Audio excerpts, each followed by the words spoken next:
Hello, and welcome to my video game review.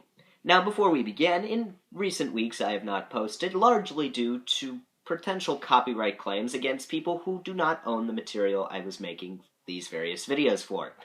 Sadly, this did stop me from making videos and trying to work around it, and I mostly have.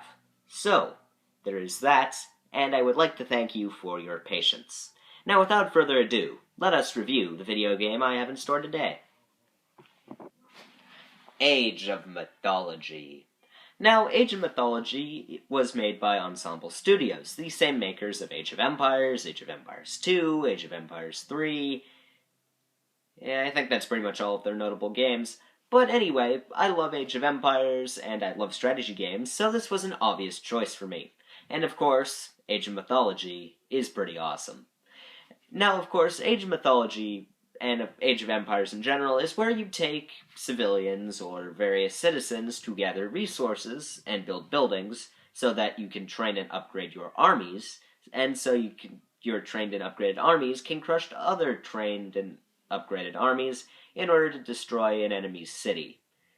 Now, of course, that sounds pretty basic, but it actually can get pretty complex with various strategies and various things that human and myth units are good or weak at.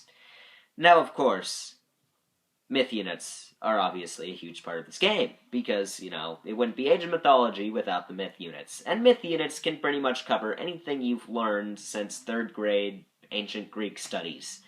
I mean, they have the Chimera, the Nemean Lion, Medusa, to the Phoenix, to mummies, which can turn your soldiers into minions and fight for them, to frost, mountain, or fire giants, and the Nidhogg, which can burn and just burn everything and everyone in its path.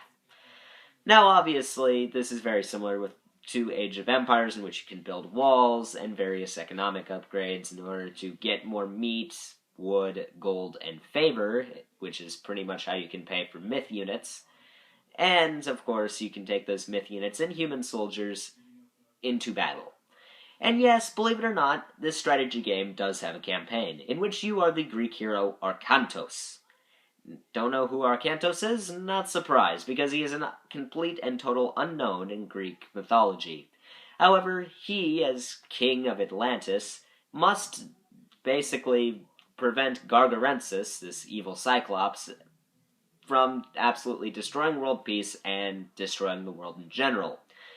And of course, with the various Greek heroes of Chiron and Ajax, to the Egyptian hero line of Amon-Ra, to various Norse heroes you can help and use, 2 heroes you can purchase in the town center are very strong against myth units, which is, of course, a problem if, you're getting attacked by myth units and your hero is over here on campaign with your army. It's a problem.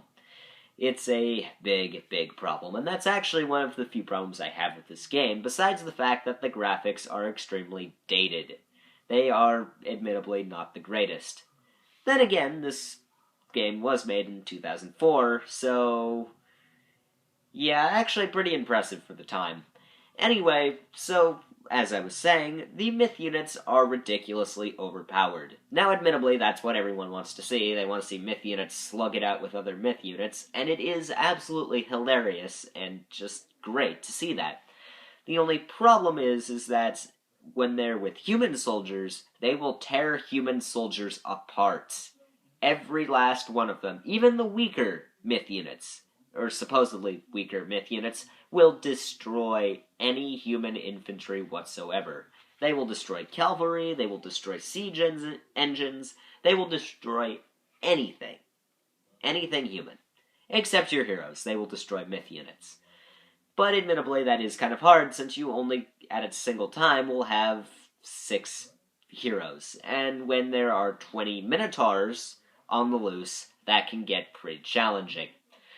So, of course, the gameplay, even though the story was, like I said, rather ho-hum, it was nice to have, and it was an addition that had to be made, but it didn't exactly contribute anything solid.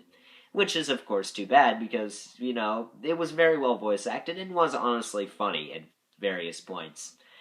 So, the gameplay is awesome, obviously. It's very reminiscent of Age of Empires. If you've played Age of Empires, you will feel right at home, where you will build granaries to